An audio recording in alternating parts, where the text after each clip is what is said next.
చెప్పు నువ్వే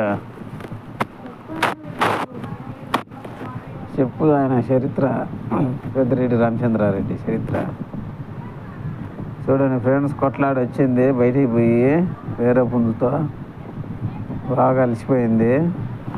రోజు ఆ పైన ఎక్కి పడుకుంటానింది. ఈరోజు ఆ పైకి కూడా ఎక్కలేక ఎన్నే మంచం కానే ఉంది. రోజు 3:30కు లేచి నన్ను నిద్రపోనికుండా చేస్తానండి. పాపం ఈరోజు బిడ్డ ఇబ్బంది పడింది. అందుకే దాన్ని ప్రభు హుషారు చేస్తున్నాము.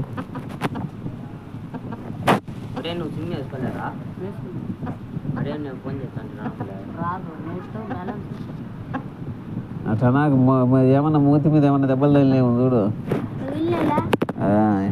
ఇంటికాడ ఉండమంటే ఉండదు.